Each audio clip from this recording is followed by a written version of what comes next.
In this paper, I'm concerned to try to understand important factors which relate to the adolescent development of girls and their separation-individuation process. Firstly, I shall describe a young girl who encountered many difficulties during her adolescence. Secondly, try to explore some understanding of these difficulties. And thirdly, from her rather atypical experience, try to extrapolate the problems and conflicts which have to be reasonably negotiated for an adolescent to reach her creative potential as a woman.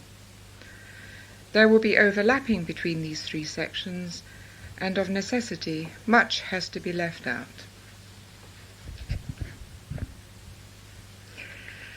I first saw Diana when she was 14, after she had been seen by the hospital psychiatric services, which had tried to help her and her family with the immediate problem of school refusal. She had been out of school for 2 years, going to a crammer's establishment, and the local tutorial unit had failed, as had family therapy. According to Diana, this was because she wanted to be treated like her brother, who had similarly been out of school. But in fact, her non-attendance at school was really the tip of the iceberg. She had virtually stopped going at the age of 11 on transfer to secondary education. This was at the time when she'd started menstruating. Very soon after the onset of menstruation, she refused to go to school, and during her periods was said to remain seated on a chair, for the most part unwilling to move. She told me that she had talked with her elder half-sister about sexual matters. At that time, her half-sister was living with her boyfriend and was on the pill. Diana was the middle child of 3. She had a brother 2 years older and a sister 2 years younger. There was also a half-sister 6 or 7 years older, the mother's daughter by a previous relationship, who apparently was accepted by Diana's father. The parental couple had not married until after the birth of their youngest child, something which Diana found grossly irresponsible.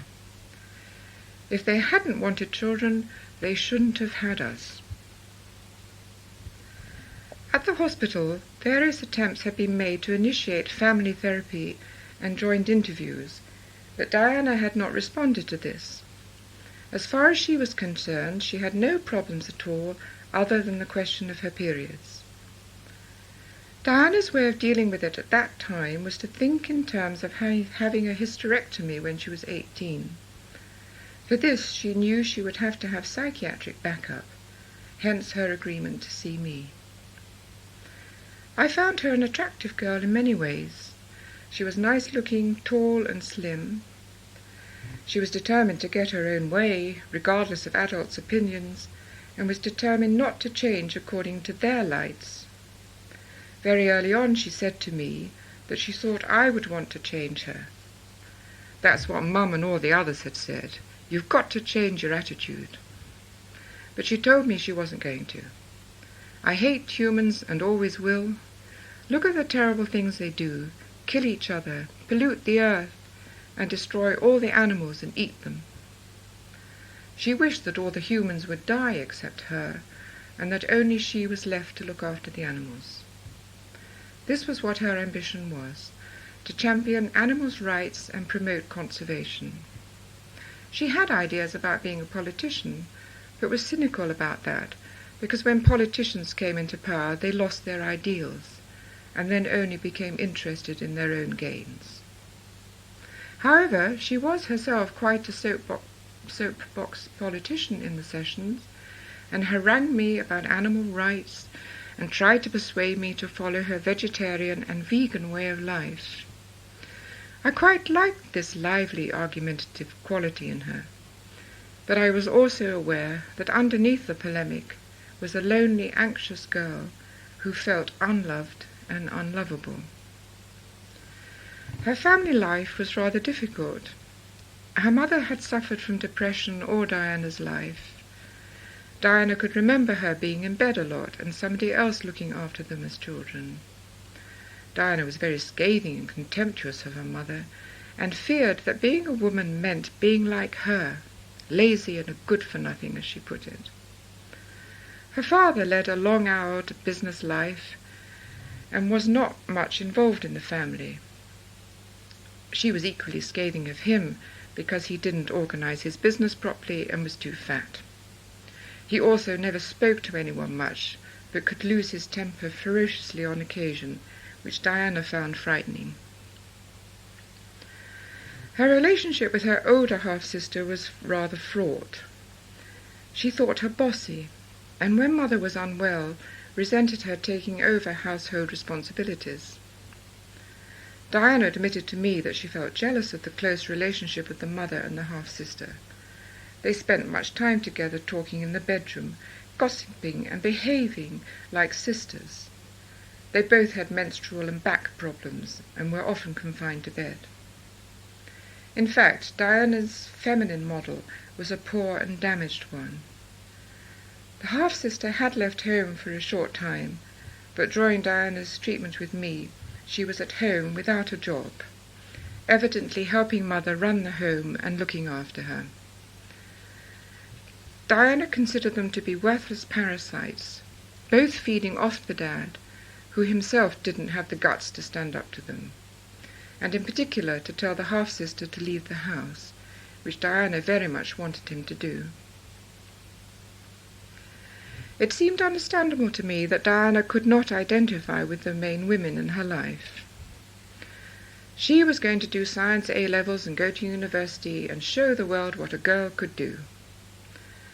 When I wondered with her whether she would have preferred to be a boy, she partly admitted this, but as an alternative she wanted to be a girl and show everybody she could be better than a boy. To her chagrin, neither father nor her brother seemed to be willing to allow her into their worlds in the way she would have liked.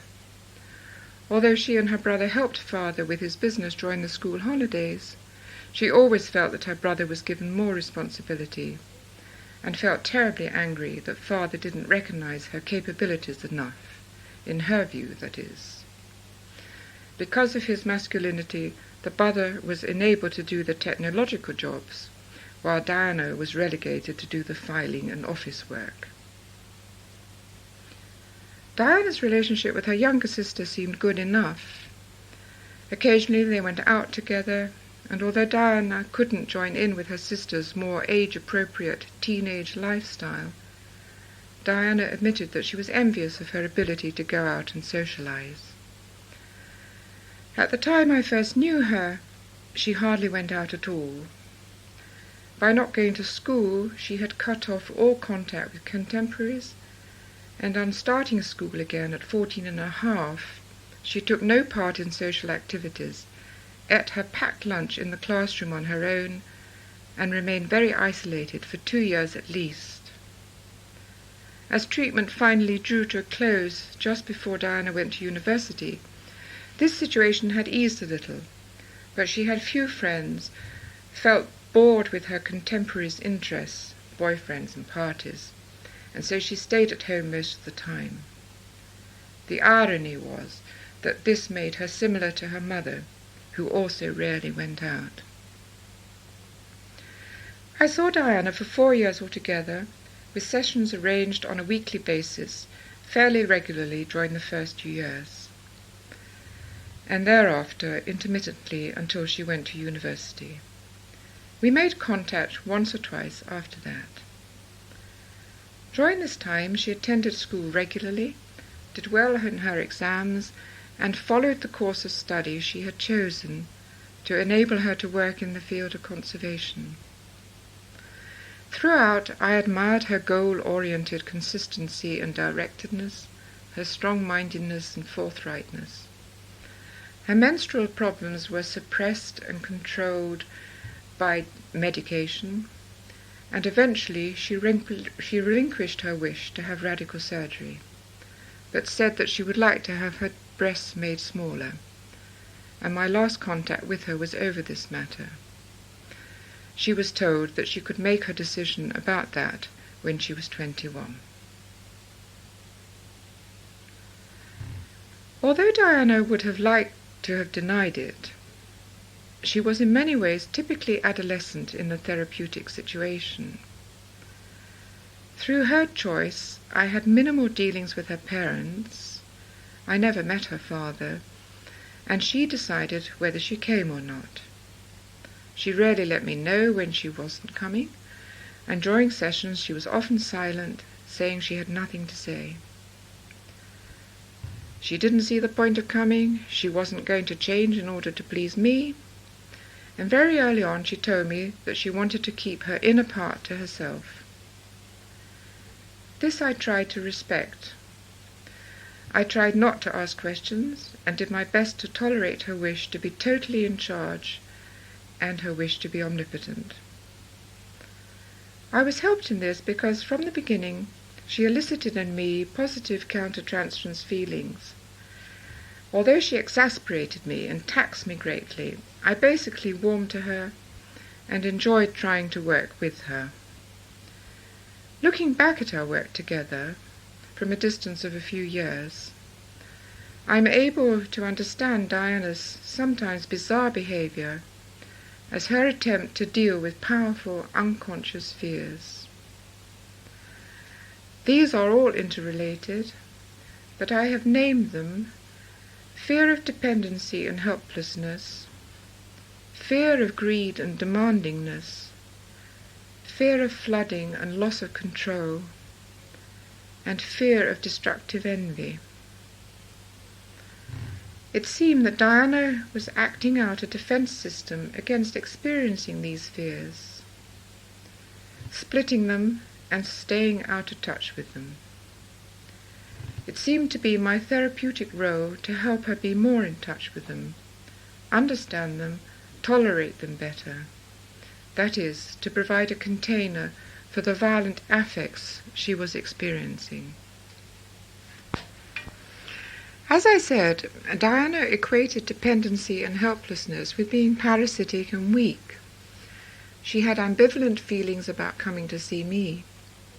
On the one hand, she knew it was essential, or she would not be considered for a hysterectomy. On the other, she saw it as a sign of weakness.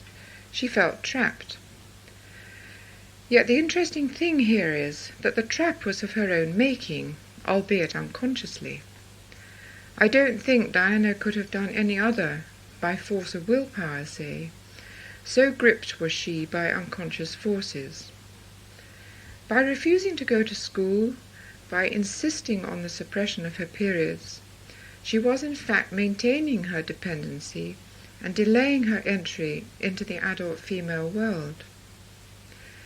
Allied to the fear of dependency was her fear of separation. The material she provided for me in this area concerned her pet guinea pigs and other animals. She felt guilty about the guinea pigs because she didn't feed them enough. They always seemed to be hungry to her, and she felt that they ought not to be in a cage, even though she had made a large one out of a wardrobe. They were hungry and trapped in their dependency on her. Similarly, in her advocacy of animal rights, she again identified intensely with the helpless infant part of herself that was totally dependent on the mother. Impossible as it was for her to acknowledge her own infantile dependency, she projected, quite positively in a way, all her feelings into protecting the rights of the animal populations. For example, she was against vivisection and the eating of animal products. Later on in treatment, she managed, albeit rather isolatedly, to spend her holidays on a wildlife reserve, looking after the young of a rare small cat species. But about human infants, she was extremely scathing, not only about them, but also about their caretakers. She didn't care about battered babies, talking about a current news story about babies being left on a doorstep. Why does anybody bother about them? Better to let them die. The world is a terrible place. Humans are always quarrelling, wars, pollution, nuclear bombs. The sooner all humans are killed, the better it will be, and then there will be peace. She didn't include herself in this. she would survive in order to look after the animals. At the same time, she was puzzled about some aspects of her own behavior and feelings, and admitted to me that she thought she was hypocritical. For example, she was aware that when the family cat wished to jump up on her knee or rub her legs, or demanded to be fed, she wanted to kick it away.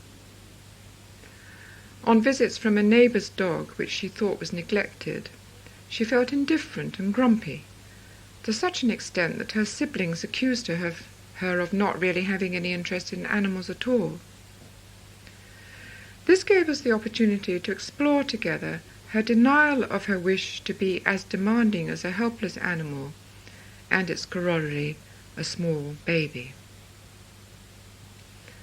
Developing the discussion about the dog, she said that it was pointless giving the dog a treat now and again, because that missed getting to the root of the problem. The main problem was that the owner of the dog should give the animal away to somebody who would care for it properly. The dog, which was large, was cooped up in a flat and came to visit Diana's family as a treat in order to enjoy the garden. Diana felt that this was unfair and tantalizing. This gave me the opportunity to wonder with her whether she had a close identification with the dog, and felt that she was being treated unfairly by me because I saw her only once a week. She admitted that she didn't see much point in coming just once, and wished she could come every day. How can we get to the root of the problem when I see her so infrequently? As time went on, she was able to admit to being cross about holidays and jealous of the other people I saw. With regard to her family, she knew that she was particularly jealous of the close relationship of the mother and the half-sister, and her younger sister and father. She felt that there was nobody whom she could make a couple with. She told me that she only wanted to have one-to-one relationships, and the few she had experienced very quickly broke up when the other didn't agree with her views or wouldn't adhere to vegetarianism. Thus, relating to a separate other who might have separate views from her was felt to damage her and make her experience herself as valueless and unloved. I think her strict veganism was due to anxiety about her greed and oral aggression. In the sessions with me, her oral aggression was particularly apparent in the long silences and reiteration that she was bored.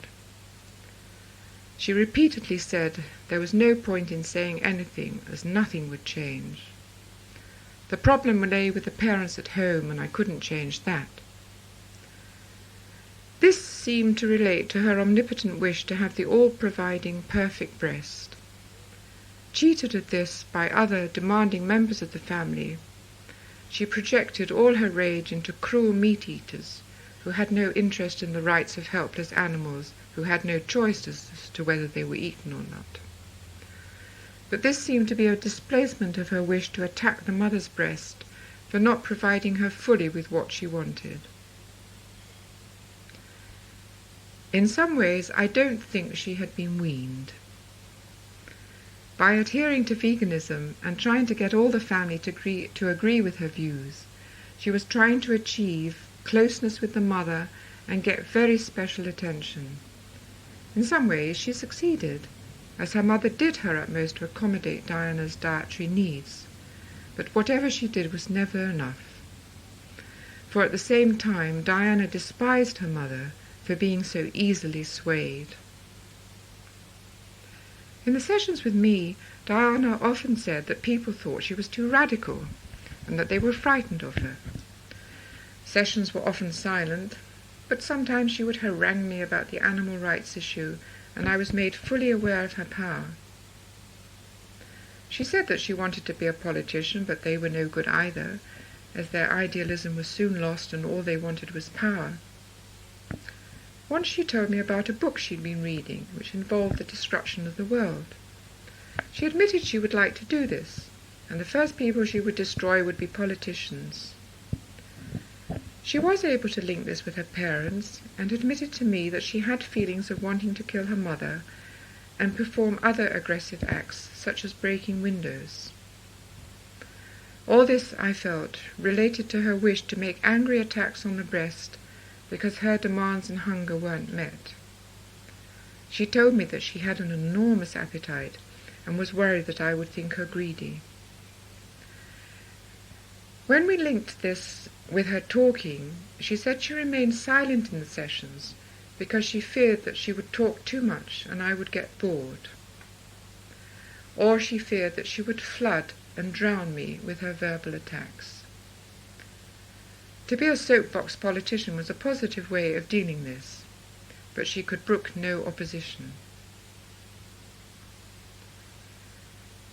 The fear of flooding was most obviously manifest in her trying to suppress her menstrual flow, at first by remaining static in a chair in the hope that the flow would be blocked, and later by persuading the family doctor to prescribe medication. Diana openly expressed a murderous hatred of babies, both in her reaction to the newspaper report about abandoned babies and in her overt criticism of her mother, who should never have had babies at all. I think this hatred was caused by a ruthless, terrible jealousy of the mother's potential babies and resulted in her wish to kill them. Her fear about boring me was perhaps related to her unconscious wish to bore into my body, and yet with what terrible consequences of destruction and bloody murder of my fantasized internal babies. Indeed, at the end of sessions, I often felt annihilated and emptied out. I was very aware of her wish to destroy the creative thought babies in my mind by her silent withholdingness, or by her floods of words, both of which were an attack on my thinking capacity. Furthermore, to compound Diana's internal conflict about flooding and destructive fantasies, there were at least two traumatic events in her history. The first was the mother's depressive illness when Diana was a toddler, presumably around the birth of her younger sister, and her subsequent menstrual difficulties. These fed into Diana's fantasies that perhaps it was her murderous wish to get rid of the baby sister that had caused damage to her mother's inside.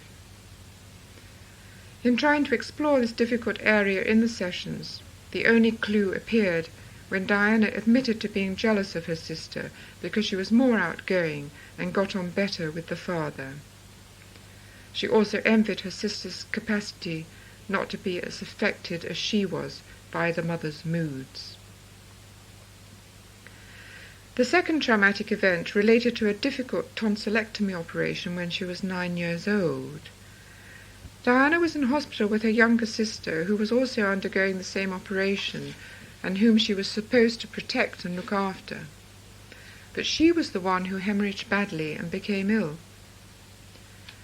Diana remembered her predominant emotion at this time as shame and anger, that she was the weak, vulnerable one, while the baby sister was strong.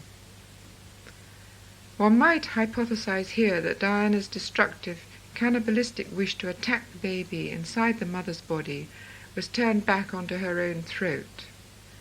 Only in this way could she protect her sister, but in so doing she lost her status and felt humiliated and frightened.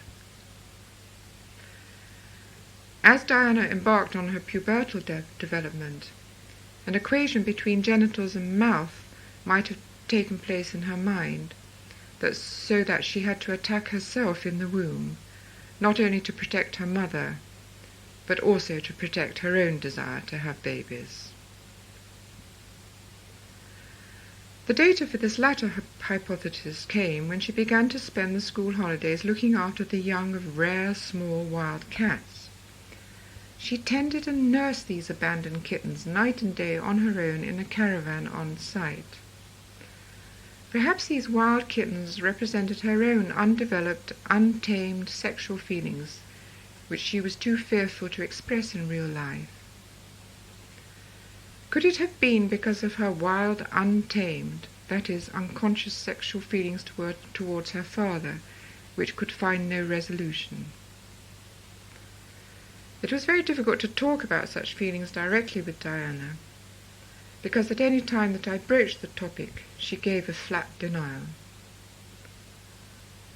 But there were some clues that we could explore together. For example, why she chose to live in the caravan rather than the farmhouse with the young couple who owned the Wildcat Reserve, why she had difficulty eating with them, and why she eventually left the holiday job because there was too much quarrelling between the couple, and she wanted to side with the young husband. Also, Diana expressed a wish to work with her father in his business, and was openly furious when her mother, in her healthier states, was able to help with the accounting, that is, to use her brain. The scathing attacks on her mother's ability and incredulity that her father should put up with her mother's ineptitude were very telling in their ruthlessness. In comparison, Diana was more in touch with her fondness for her brother and her wish to be his friend, usually thwarted, but similar feelings for her father had to be denied. But such was the denial that she was trapped in her Oedipal struggle, terrified of breaking up the parental couple, and yet longing to do so. I thought that her phobia about her menstruation was based on violent primal scene fantasies in which any sexual coupling was dangerous. If she doesn't menstruate and can completely employ her mind, she is safe from sexual coupling. Hence her determined efforts to do well at university and not to have any romantic involvement. When I saw her once or twice during college holidays, she told me that she had a good friend who was male, but they had decided not to have any physical contact because that would spoil the relationship. With all this psychic conflict, it was not surprising that Diana's own sense of her body and her body image was poor. Although nice-looking and tall, she denigrated her looks and figure. She covered herself up with loose, baggy jumpers and jeans, even in the warmest weather. She told me that she hated the sun and would never expose parts of her skin. She had longish hair which covered a lot of her face, and she took no part in games or gymnastics, although she had been a promising athlete as a youngster. Similarly, swimming was out of the question. I think that she had to protect herself and be protected by a second skin armor of clothes and intellectualization. If she relinquished her tight control and allowed the other to penetrate her, and that included my work with her, there would be destruction. I think here is a reference to a very early disintegrative experience in relation to the nipple-penis aspect of the breast. If her depressed mother was not able to receive and hold Diana's oral frustration and attacks on the breast by the process of projective identification, the nipple breast would become dangerous and poisonous, hence her close control of her food input and rigid adherence to veganism, with no milk products. She was perhaps also unable to take in her mother's milk because of her fear of destructive envy. Diana's fear of her destructive envy was perhaps at the root of all the others, and related to the envy that Diana felt towards her mother, who had the children, and the father to herself. She was overtly hostile to her mother, disagreed with everything she said, and talked about her in contemptuous terms. She could never understand how her father put up with her, nor could she tolerate the idea of their being a couple. She would often say that the father longed to leave home and travel. He'd never wanted to have any children and was trapped by the mother. I was particularly aware of archetypal forces in this area and felt in some sessions pulled down into what I imagine was the full force of the negative mother archetype and its destructive forces. But the only way that Diana could deal with this was to turn the destruction upon herself. To allow herself to have babies would be to acknowledge that it was all right for her mother to have had them too. This Diana could not allow to happen, as it would have involved forgiveness and gratitude, and her envy was too rampant at that time to allow for any modifications.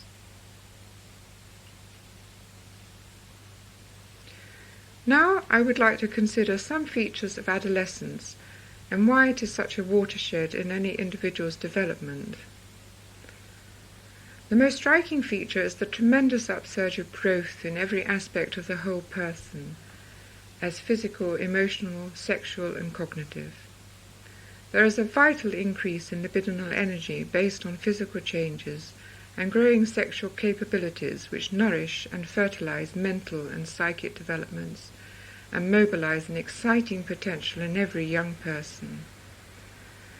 The maturational purpose of this period is to separate from familial dependency and move towards being an autonomous member of the adult world. The period of adolescence has been likened to the first separation process, that is, when the toddler begins to break away from total dependence on his mother, helped by increased confidence in walking, talking, control over his eliminatory functions and eating habits. To some extent, the toddler is able to make choices as to what he does and does not do. What is sometimes known as the terrible twos bears witness to this. But although the toddler is working hard towards independence, he also relies on his parents' care and provision of ego support. Indeed, it is with this support and containment that the child is able to build up his own ego development by internalizing parental figures, whom he both loves and hates, but hopefully whom he can manage reasonably well inside himself. When it comes to adolescence, however, another separation has to take place, but this time from the internalized parents, so that the way is open for the adolescent to find external and extra-familial love and hate objects.